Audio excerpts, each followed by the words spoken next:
Well, rain level right now.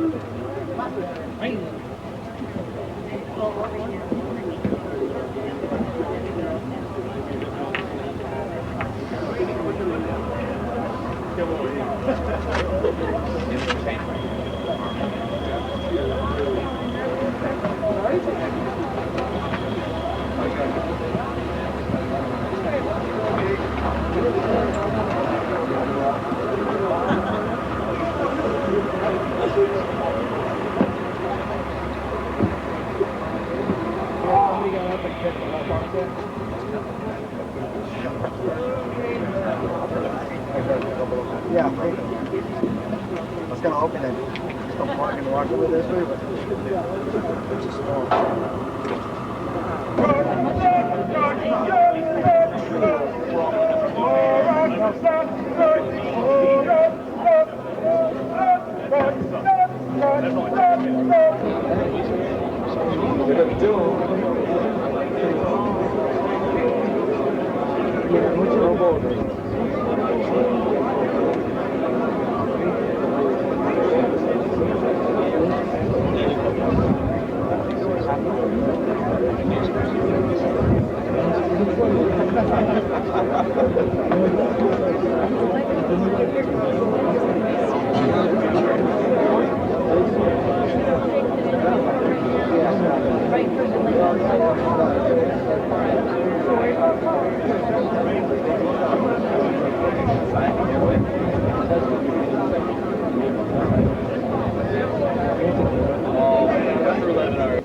Morning, Marines. How you doing?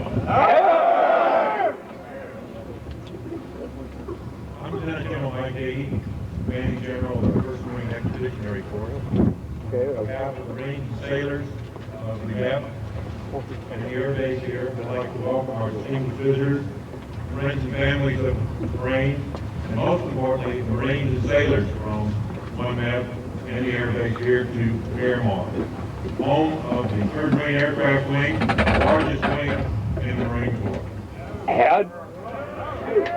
You all look great out there today. Every day is a special day when you're a Marine or serving with Marines. But today is even a better day because we have the opportunity to hear from one of the most senior and influential leaders of our nation.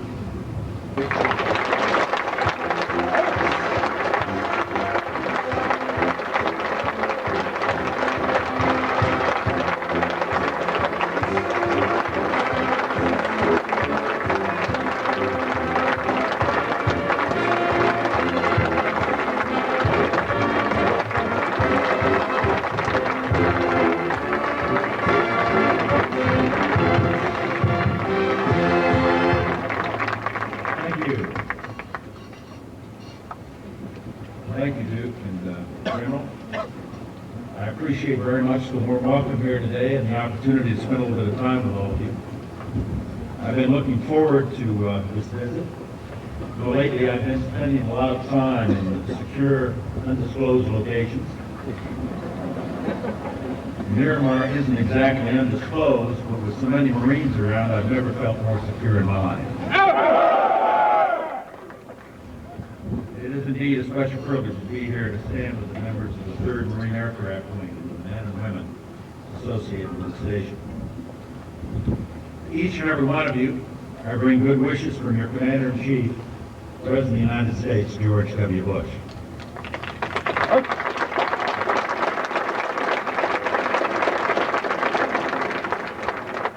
The President, as you know, is in Asia this week, conducting a series of important meetings in Japan, Korea, and China. When we both return to the White House next week, I'll tell him about visiting the Marines in Miramar. And I'll reconfirm the famous assessment of General Douglas MacArthur: there is no finer fighting organization in the world. Thank you all for serving America, especially in this time of testing for our country and for the military.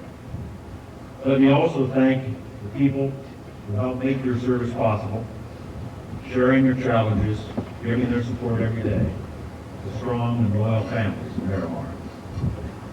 And I'm grateful to General Hagee and all of the base officials joining us here today as well as Duke Cunningham and his fellow members of Congress are here, Duncan Hunter and Susan Davis.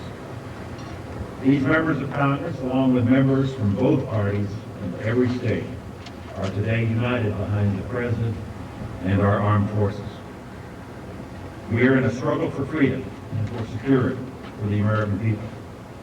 And let there be no doubt, the forces of freedom will defeat the forces of terror.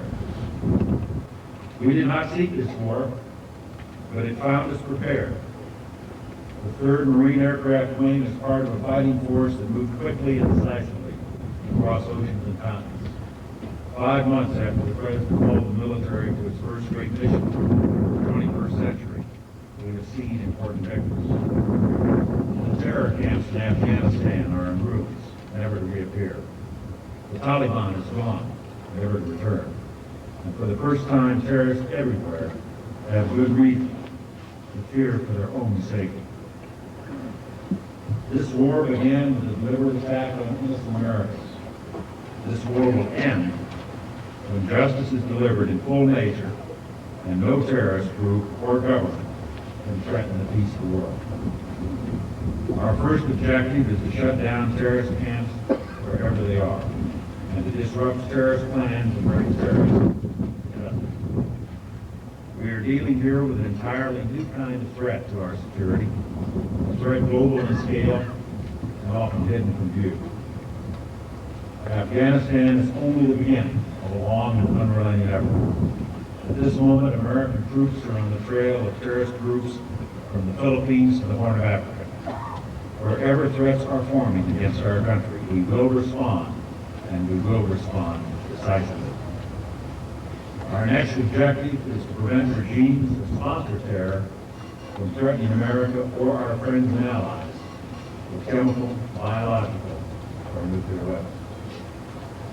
The attacks of September 11th were devastating, but the destruction would have been far worse if the terrorists had used weapons of mass destruction.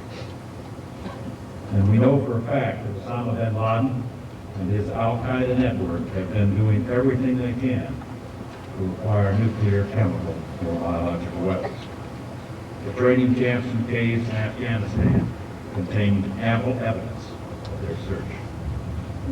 That is why the President spoke so directly about the axis of evil in his State of the Union speech, and mentioned specifically 3 nations that have histories of seeking weapons of mass destruction and providing sanctuary to terrorist organizations or selling dangerous capabilities to others: Iran, Iraq, and North Korea.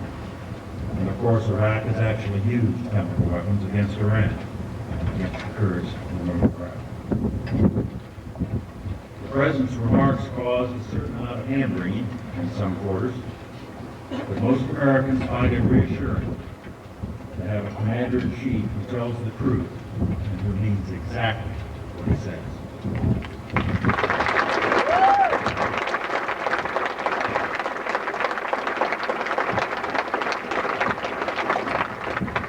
As the President said, the United States will not permit terrorist states and their terrorist allies to threaten us with weapons of mass destruction.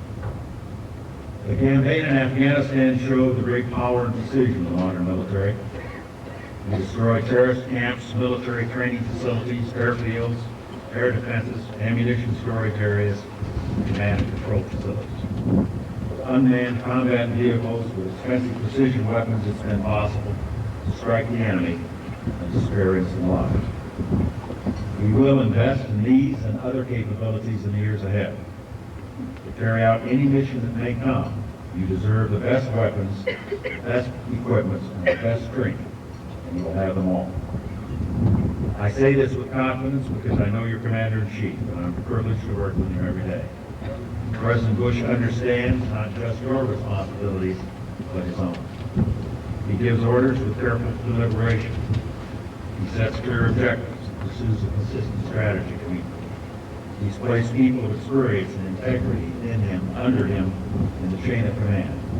From Secretary of Defense Don Rumsfeld all the way down the line. And I know you're all proud, for the first time in history, we have a Marine as Vice Chairman of the Joint Chiefs of Staff, General Peter Pace.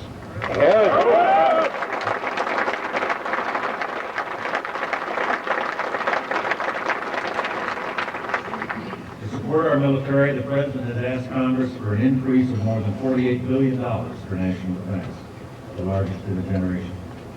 And for the well-being of our military families, the President proposed a raise in pay for all who wear the uniform of the U.S. military.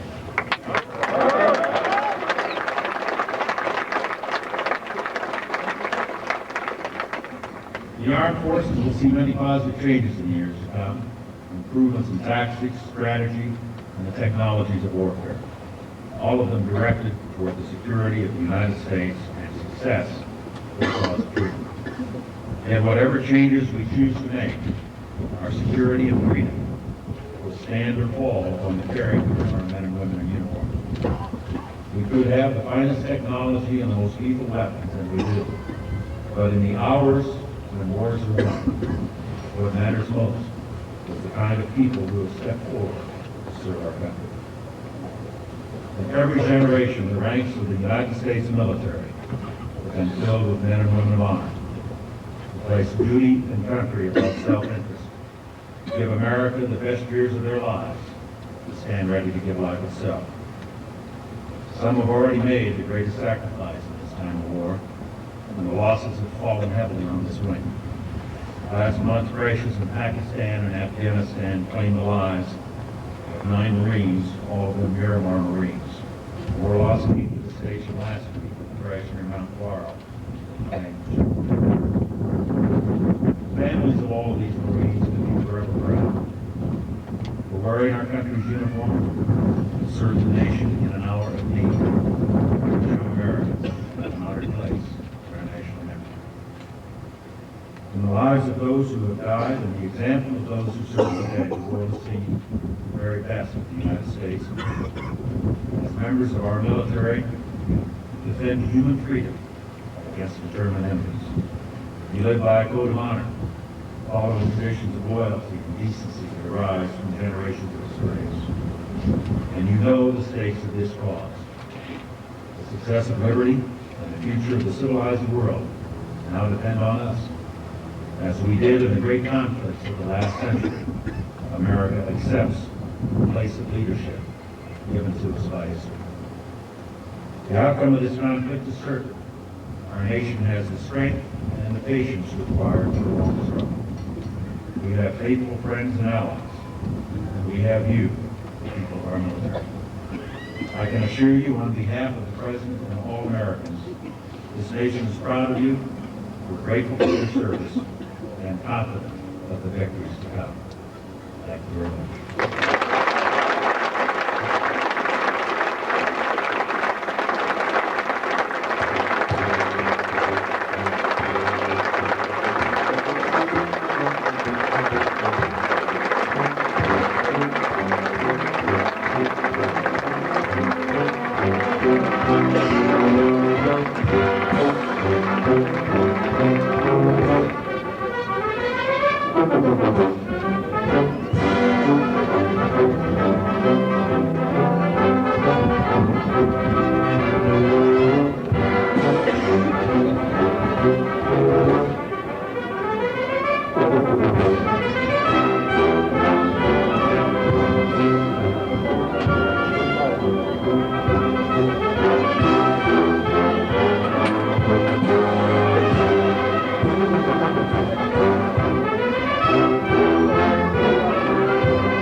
Larry, I know where we are. We're in the backside of we're in the backside of Miramar Naval Air Station, someplace. Yeah, but considering all the security we had to go through for several hours, it's a nice change of pace. God, it was pretty intense this morning, wasn't it? To say that the security was tight would be an understatement. You'd have to have been here to experience it. Miramar Naval Air Station. No, it was Naval Air Station. Now it's the Marine Corps, right? Marine Corps Air Station, Miramar, the first Marine Expeditionary Force, which is the largest wing in the Marine Corps. Now, you know, this is the first sighting of the Vice President in a public setting, you know, in a major public setting since 9/11 attacks. And they looked awfully serious about it. Well, I tell you, after he was introduced by Congressman Duke Cunningham, the Vice President admitted that he has been in a lot of secure locations since September 11th. Yeah, it was, the brevity of his speech was almost overwhelming. I was kind of taken aback by the fact that he just simply assembled about 3,000 Marines out in the field. They were all there in attendance, we were in attendance, and all the news media came out, of course, but... I think there's more to the story. I mean, he was here for, obviously he's having lunch now with selected people. The bottom line is I think he was here to show that he appreciates the efforts that the Marines have always given to this country. But there may be something in the Marines that we're not aware of this year. Promoting raising the pay for all of those who wear the uniform, saying that he's going to invest in the best weapons, equipment, and training. And again, you have to read between the lines to see what that means. Well, I guess the future will tell us what's in store. He certainly reiterated a number of things that the President has mentioned over the time about the 3 terrorist nations, and he didn't mention them by name, though, did he? No. Well, wait a minute. I wouldn't necessarily... No, he didn't, but Susan Douglas, one of the congresswomen that was here, indicated that... Susan Davis. Yeah, she's... I think we'll let it stand on that. Well, from the Marine Air Corps Station, Marine Air Station here at Miramar, San Diego, Cutting Edge, a talk show. And it's a wrap.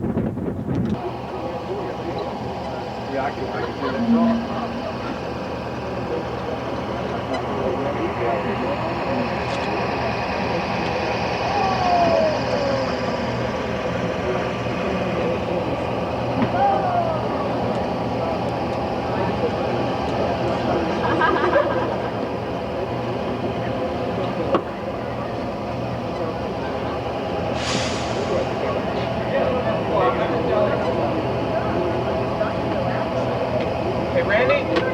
Yes, sir.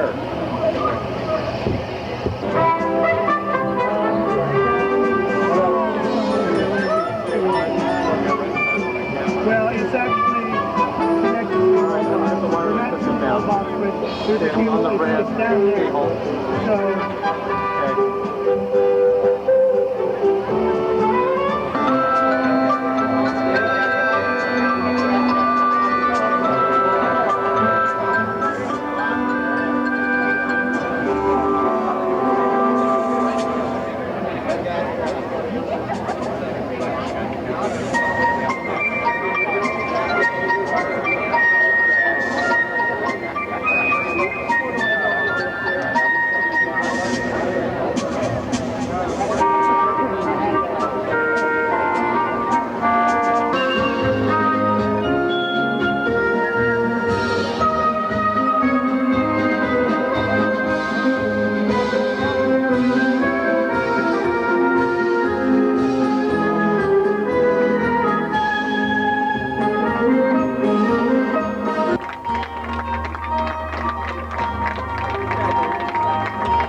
You know, there's an old saying, You know, there's an old saying that there's no such thing as a coincidence. It's God's way of staying anonymous. And let me tell you, don't you thank God in these times every single day that we have George W. Bush and Dick Cheney leading this nation.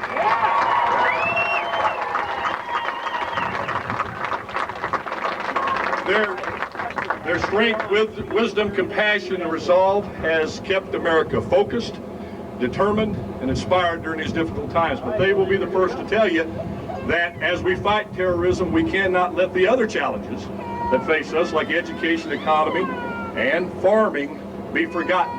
And his visit today, our guest visit today, bears witness that in this administration, that the Valley, the people of the Valley, and the interests of this Valley will not be forgotten. So, and Joaquin Valley, welcome to the Vice President of the United States, Mr. Dick Cheney.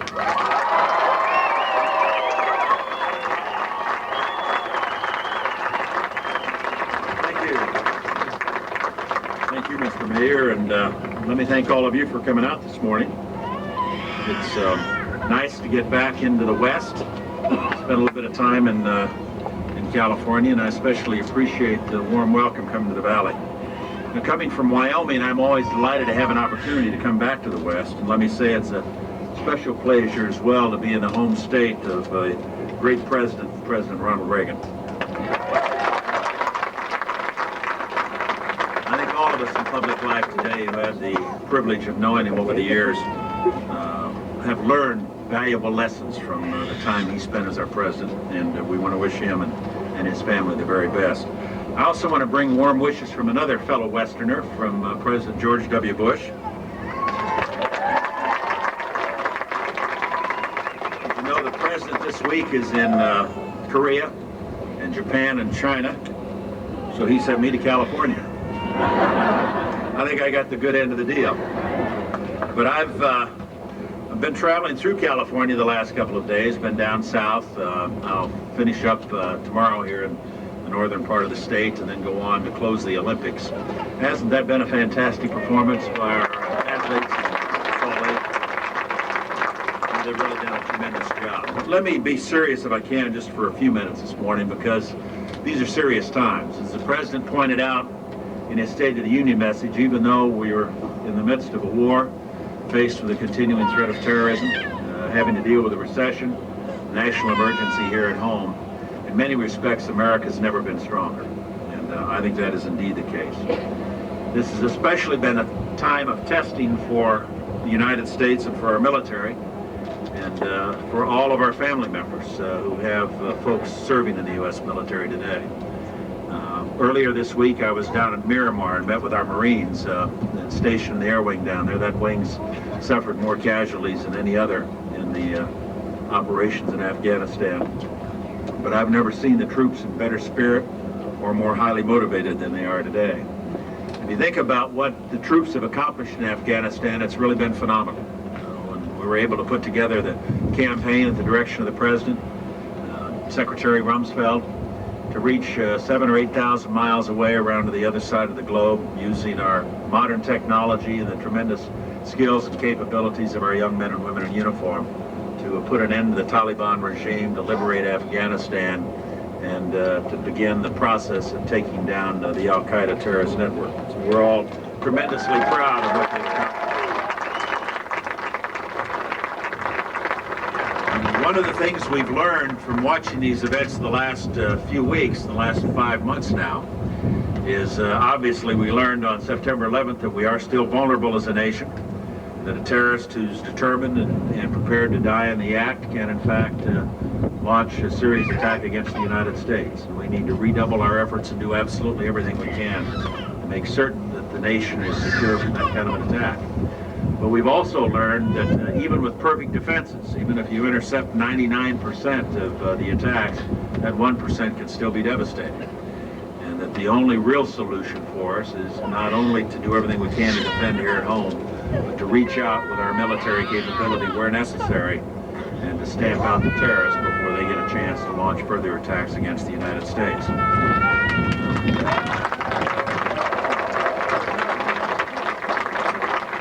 President made some remarks in his State of the Union address the other night that has caused hand-wringing in some quarters. He talked about the axis of evil, pointed specifically at those nations that are, on the one hand, providing or have provided sanctuary, safe harbor to terrorist organizations, and on the other hand, are seeking to develop their own weapons of mass destruction. One of the things we've learned as a result of our operations in Afghanistan, going through the training camps and the caves, we've uncovered convincing evidence that in fact the Al-Qaeda terrorist network, Osama bin Laden and his associates, have been doing everything they can to try to acquire weapons of mass destruction, biological, chemical agents, or nuclear weapons.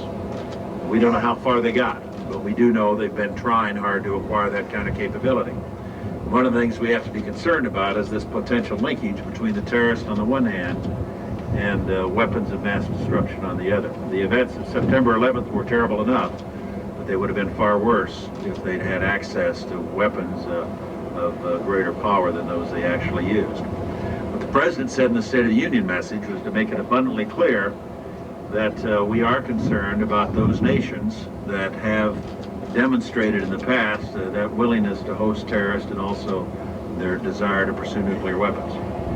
That created consternation in some quarters. My own personal view, it was exactly the right thing for the President to say.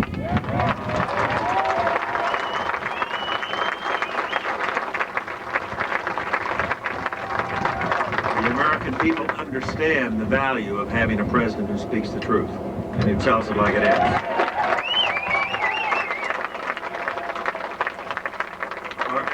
Around the world are coming to realize just as well that the President means exactly what he says. And our adversaries, I think, after what transpired in Afghanistan, will have second thoughts before they engage in the kind of activities that make it possible for terrorist organizations to operate on their soil. Those who attacked our country have begun to learn, I think, that they chose the wrong enemy. We are a patient country, and we act carefully and deliberately against global terrorism. But our objective is clear, and the outcome is absolutely certain. Our enemies will be found, they will be pursued, and they will be defeated.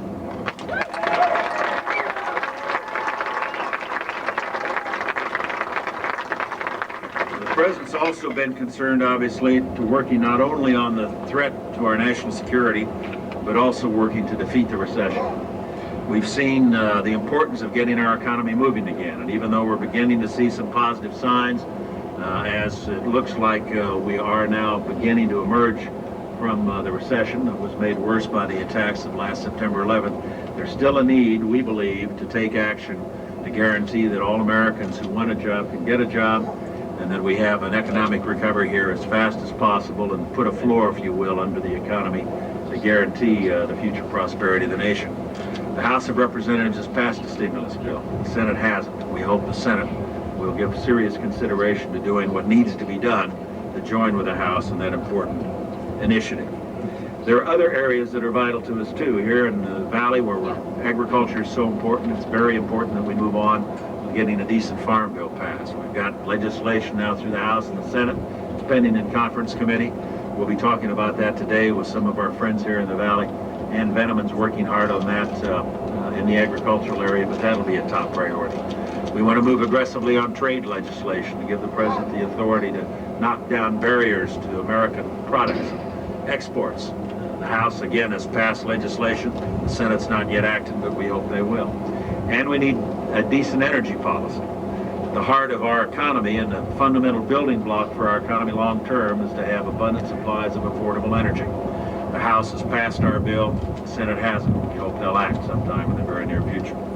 All of these are critical priorities for us as a nation, and they're all important, more important than any partisan differences. The fight against terror has shown just how much we can accomplish when the nation is united and when the political parties work together behind the leadership of a great president. Whatever lies ahead, this much is certain. We will overcome the challenges facing our country and make this a decade for success for the cause of freedom. If any country can get it done, that country is the United States of America.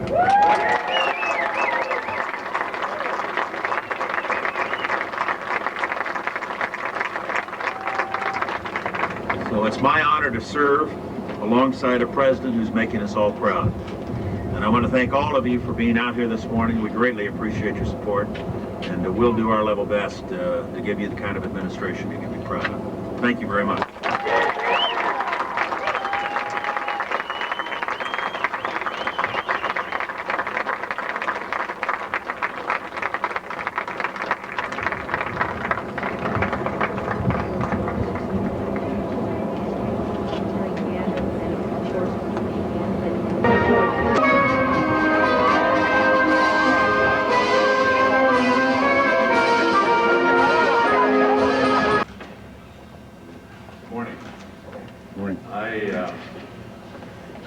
Delighted to be back in Fresno in the Valley this morning. Just had an opportunity to meet with a number of the agricultural leaders from around the state of California.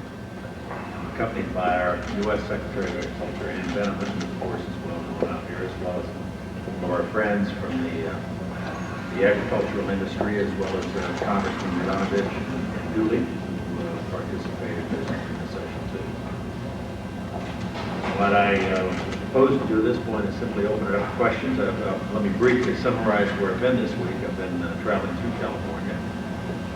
This is the first opportunity really for me to get out and spend some time on the road. In recent months, I've made some trips, but they've been intended to be short day trips. I've been down to Miramar, San Diego, in Los Angeles last night, Jerry Leno's show, experience. Also headed later on today for Sacramento. I'll be doing in addition to the meeting I did with agriculture here. I've got a session tomorrow, speech to the business community in San Jose, as well as time on campaign activities related to helping members of Congress get elected, and then I'll be in Salt Lake to close the Olympics this weekend. With that, I'll stop and be happy to respond to questions. Eric? Mr. Vice President, I wanted to ask you a question involving the Pentagon. The Pentagon has created a new office called the Office of Strategic Influence. It's using a combination of the media, the internet, and covert operations to try and influence policymakers and public sentiment in both friendly and unfriendly countries. And there are also some proposals whereby this new office would use disinformation, well, perhaps some true information, to try and advance these goals.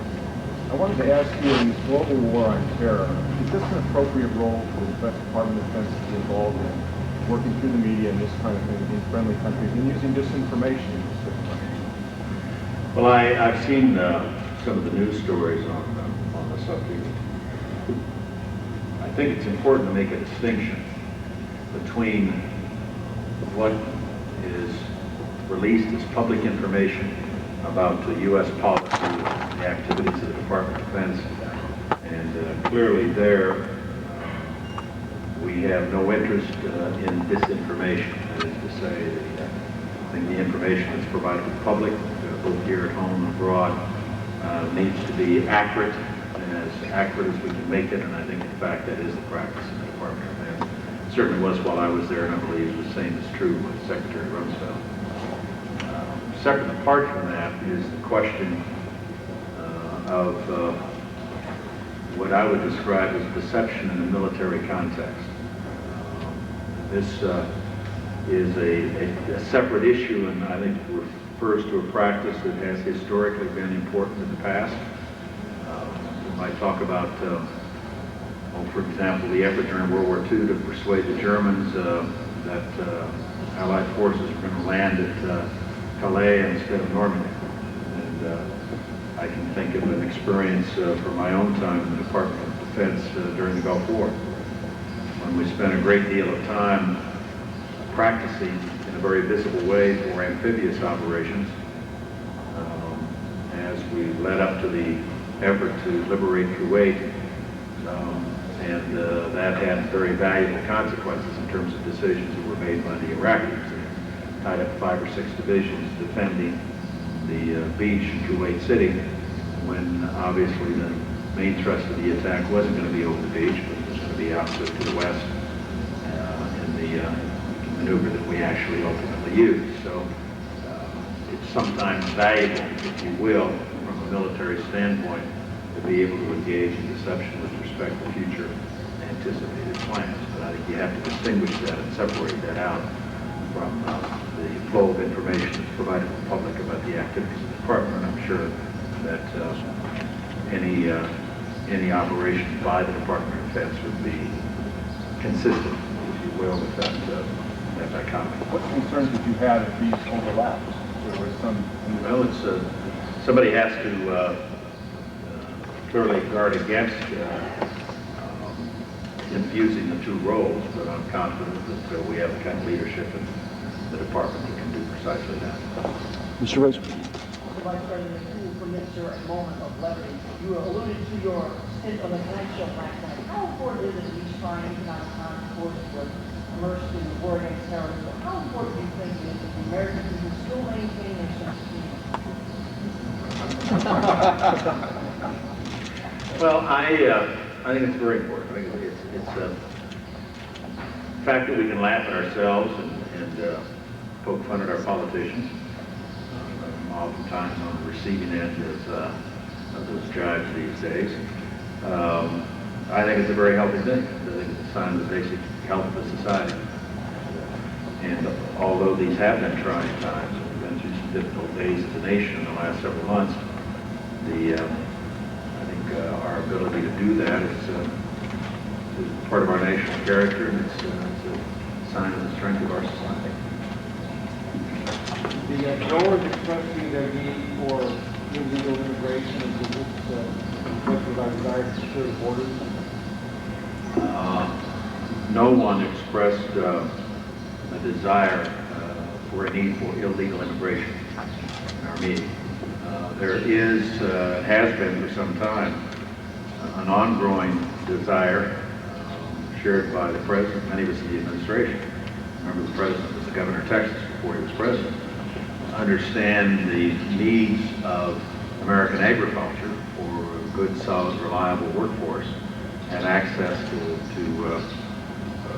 an adequate supply of labor to meet their requirements, and find ways to regularize that process so that it can be done in accordance with people's standards and procedures and practices. I think we'd all like to do that. It is clearly a continuing concern of American agriculture to make sure they do have adequate supply of labor under those circumstances. The events of September 11th have raised to a new level, if you will, concern over managing the process by which people come in from overseas to the United States to work or study or vacation, whatever the purpose might be. We don't want to shut off that flow, but we do need to know to a greater extent than ever before who's coming in, how long they're staying, what they're doing while they're here, having some way to regulate that process. The objective here isn't to shut off the flow of folks coming into the United States. It is to make certain that we screen out those who have some intent, if you will, to harm us as a nation and kill Americans. Mr. Vice President, a question. Speak up, please. Mr. Vice President, a question regarding agriculture. We have a soft market right now in agriculture.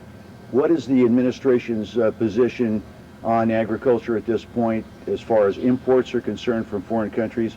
And what would you suggest we do about the soft prices on products? One of the most important things on the President's agenda is to restore to the President trade promotion authority. Most presidents had this authority until Bill Clinton's administration. The breakdown in terms of the relationship between Clinton administration and Congress, and the authority was allowed to lapse. We've asked that it be restored. This is authority that would allow the President to go negotiate trade agreements and on a fast-track basis return them then to be approved by the Congress. That authority has been approved now by the House of Representatives and is pending in the Senate. We hope to complete action in the Senate shortly so that we can begin once again to do that. It's vital for us to have that authority if we're going to get fair access to foreign markets for American agricultural products. We're going to be able to go out and knock down the barriers that exist to U.S. products going overseas and be able to work more effectively to harmonize the treatment of imports coming into the United States. So that's probably the single most important thing we can do going forward in that regard. But there are other items of legislation pending that are vital as well too in terms of helping American agriculture. Major farm bills have now passed both the House and Senate or in conference between the two. Part of that is an effort that the President's promoted to support the notion of creating a farm savings account, 401k type structure for American agriculture that will allow them to store up, if you will, returns tied to bad years and give more flexibility as a base. In the final analysis, the best thing we can do for American agriculture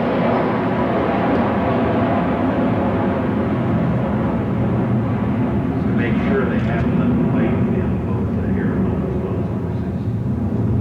Our farmers produce the best, highest quality food in the world. We're better at it than anybody else is. It's one of the great strengths of our economy. We need to do everything we can to make certain that American agriculture is able to produce the maximum extent of their capabilities and that they get a fair shake in the marketplace. If you one follow up quickly, if I can, one quick. All right, sorry.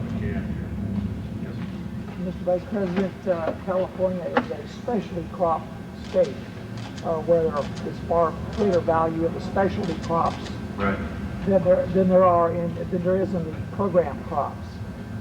What is the administration doing to assist California growers of specialty crops? Almonds, raisins. Why don't I call on Ann Veneman and ask her to comment on that in particular. We are blessed to have, as the U.S. Secretary of Agriculture, of course, someone from this area who understands California agriculture about as well as anybody. So she was the head of the Agriculture Department in California before she came back to Washington. Ann, why don't you go ahead? Thank you, Mr. Vice President. Obviously, agriculture is very important to California. We are the #1 agriculture producing state here in California, and much of that is specialty crops. As the Vice President indicated, one of the major issues for agriculture, particularly when you look at California, is trade. We export probably about over 70% of the cotton from this state. We export about almost 70% of the almonds, increasing exports of things like wine that we produce in California. So exports are critical. There have been programs that have helped our producers in California, particularly with exports, things like the Market Access Program. That program is not only expected to be continued in the new Farm Bill, but both versions would have increases in that program.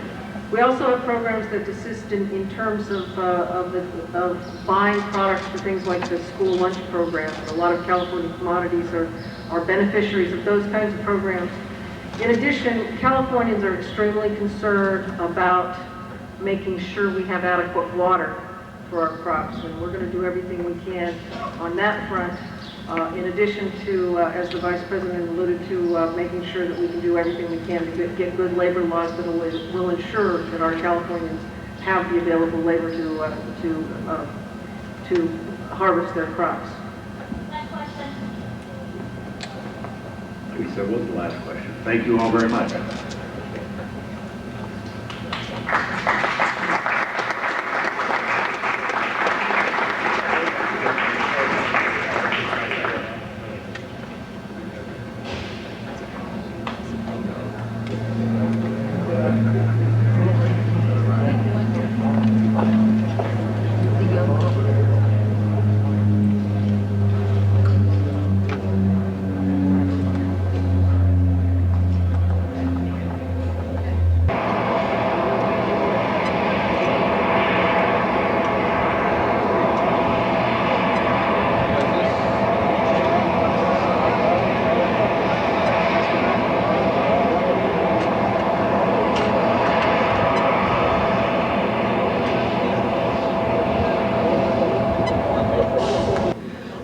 So, you know, we continue to hear a lot of different issues throughout the country about agriculture and about the difficulty with lower prices, and of course we get higher productivity all the time, and we have surpluses, and so our prices are lower, and that makes it hard for farmers to make decisions about what they're going to do next. And so we're doing everything we can to take all this into account and do what we can to make sure that farmers are in the best position they can be. I can tell you this administration is very committed to agriculture. It's a great honor for me to work for a president who understands agriculture, who knows about the issues, and wants to move forward to help farmers and ranchers. Some specifics in the Farm Bill that would help California. Well, I think there's a few things. Certainly California cares a lot about trade, and there's both versions of the Farm Bill, both the House and the Senate, would give additional money for the market access program, which has been very highly utilized by California agriculture.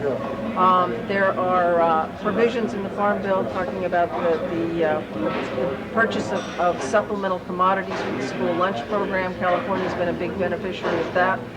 California really is very concerned about pest and disease prevention and eradication, both for animals and plants. We've dealt with medflies, we've got glassy-winged sharpshooters, we've got concerns about foot and mouth disease, which fortunately we've kept out of this country for over 70 years, but these are critical issues in California agriculture. We got about $328 million new in the Defense Supplemental Appropriations Act for Homeland Security related to food safety, pest and disease prevention, and the research that support those. And in addition, our 2003 budget also has additional resources in it, about $146 million for these kinds of issues as well. We are going to continue to make sure that we keep unwanted pests and diseases out of this country, that we work closely with our state partners, because these are issues that impact everybody in agriculture. If we get some kind of unwanted pest or disease, we have to continually be concerned about protecting our agriculture in that regard. Since September 11th, of course, we've been extremely involved in the Homeland Security issues, because we are not now just concerned about unintentional threats to our agriculture, but now also intentional threats to our agriculture. The Farm Bill often in the past have been more or less Midwest oriented, but not now. Well, still there's a big focus on the commodity programs, which we benefit from some of our commodities out here: cotton, rice, wheat, corn to some extent. But I think in this Farm Bill we're looking at a broader look at agriculture.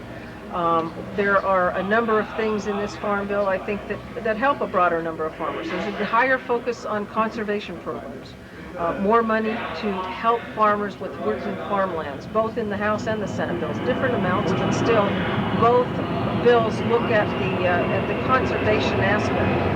Things like the EQIP program that help livestock producers, things like the CREP program, the Conservation Reserve Enhancement, that help farmers with working farmlands, with buffer zones to help water quality and so forth. And those benefit a broader number, a broader range, a broader commodity reach of farmers.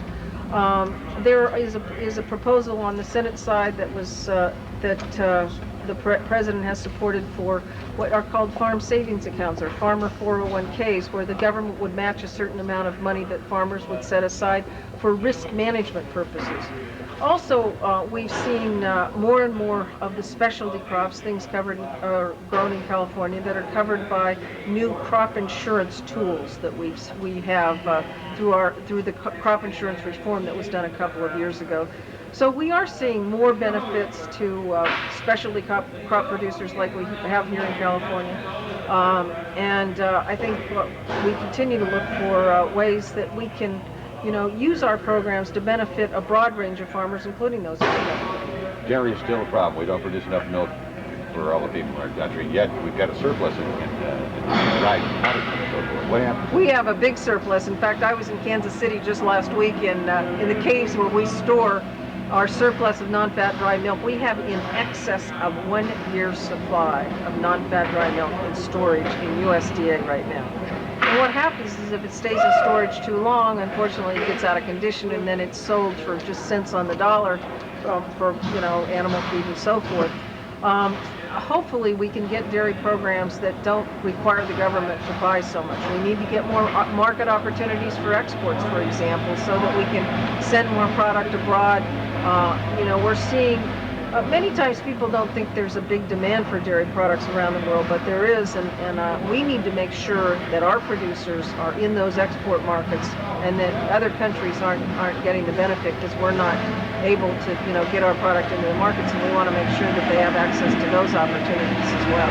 Milk protein concentrate comes in as a chemical rather than milk protein concentrate. It can't be used, but yet we're getting it. Well, it is, and it basically comes in. We produce milk protein concentrate too. It competes primarily because of the pricing structure right now. Prices were adjusted last year, and then the imports came down quite a lot. But this is an issue we're looking at. We're talking with various people in the dairy industry to get input on how they think we can address this issue most effectively. Secretary Veneman, a little broader scope of things, a couple of issues. One is the big farms versus small farms, and are there any small farms left in America today? There are lots of small farms left in America, and in fact in California we have a really large diversity of farms in California. I haven't seen the latest statistics, but when I was Secretary of the California Department of Food and Ag, we were actually at that time seeing the number of farms increase, and that was due to a number of factors, one of which was, of course, you know, the fact that more and more people are living on farm kind of as a lifestyle. But also because we have a strong network in California of farmers markets, for example, that gives smaller producers the opportunity to produce and directly sell to consumers. We also have a number of farmers that produce on very small acreages, and they may sell directly to consumer in roadside stands. Strawberries, for example, we see a lot of that. And so we have, and then we have some very high value specialty crops. We're seeing more and more nursery products. We're the largest producer of cut flowers now in California, where farmers are going to higher and higher value, but you can do that on smaller acreages and still make a profit. I think one of the things that's important to recognize, it's not about large versus small, it's about the tremendous diversity of agriculture that we have in this country, and particularly in the state of California. Well, let me ask you this about small farms. And are we going to go back to a day when I was growing up, or some people that you know were growing up, that we had farmers markets where they brought them all the fresh fruits and vegetables to a central part of the city? Because right now it seems that we're sending most of our good produce and our good products out of the state or out of the country, and then getting back maybe some inferior products from foreign countries. How's your read on that? Well, I think again, it's a broad spectrum. We're seeing, I mean, we've got a lot of farmers here in California that are selling direct to consumers, and consumers are obviously taking advantage of the wide network of farmers markets that we have in the state of California and frankly throughout the country. You know, we have a lot of product that's being sold directly from the producer into the stores now, where the stores are coming directly to the producer and contracting for certain amounts of the production. So we're seeing a wide variety of different things, and I think that rather than draw conclusions about you know, just one type of processes going on, it's really a broad array of marketing relationships, of direct marketing, of working with supermarkets. I mean, the consumer has a lot of choice these days, and part of that is due to the ingenuity of our farmers all over the country, and particularly here in California. One last question. Biotech, bioengineered corn, oats, wheat, all the sundry crops. What's the administration's position on these particular issues? Well, biotechnology is a very important part of agriculture. It is something that we've been very competitive in this country. We're finding now with things like BT cotton, tremendous environmental benefits from having to use less chemicals. We are seeing new developments come along with biotechnology, where there's going to be tremendous consumer health benefits from the ability to make foods more nutritious and more healthful. So we are working very, very hard to make sure that our agricultural products that may have the benefit of enhancement through biotechnology are not excluded in other markets. That's been a big trade priority of this administration, and we're going to continue to pursue it aggressively. What about the safety issue, though? I'm sorry to interrupt. What about the safety issue of biotech? Well, the consumer in this country, I think, should feel extremely assured about the safety of biotechnology. We have several agencies that have review over processes of biotechnology, including USDA, FDA, and EPA, depending upon the qualities of the product. I mean, keep in mind that food products have been bioengineered for centuries. The way we're doing it today, because of the ability to marry technology and biology, may be a little bit different, because we can more quickly do all the different genetic combinations.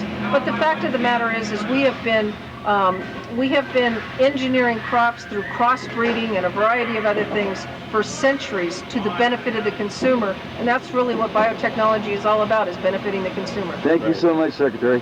Thank you.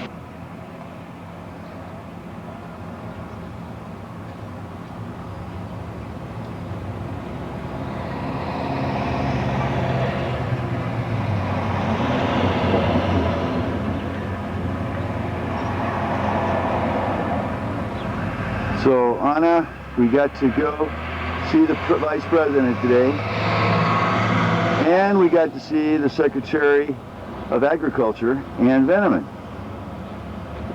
Pretty exciting day here in Fresno, huh? Yeah, it was worth driving all night to get her.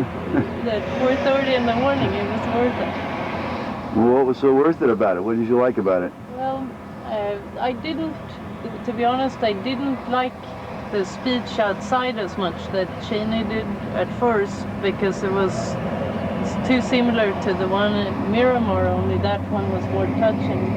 But I did like when he did the briefing inside, because then it showed a different personality of his secretive side more. Then he was more forthcoming. You like him, huh? Yeah, very much. Yeah, he's a pretty likable guy, and a very, very intelligent man, and the same goes for the Secretary of Agriculture, Ann. She's, let's just say that this whole administration and the ones that we've met so far have been pretty awake. Yeah, they like to surround themselves by their kind of people. Yeah. Well, you know, now in this time in our history, I think it's probably the best time to have these kind of people around us. If you ever needed them, now's the time. Now's the time, right? Yeah. Well, I don't know. Especially now. Yeah, especially now. Well, the people at Corporate Aircraft were very nice to us, weren't they? Yeah. They treated us well. Kind of an interesting turnout from the Fresno crowd. Lots of politicians, high officials. It was a big day for agriculture in the Central Valley of California, let me tell you. And I hope they got a lot of questions answered that were most pressing. Yeah, they had that sort of that agricultural roundtable that we weren't privy to, but I guess they got with the big leaders and they said, hey, there's water problems. We need water in California. We need some of those wonderful braceros to come across the border and fill some jobs over here harvesting our crops. What else did they want? I can't remember.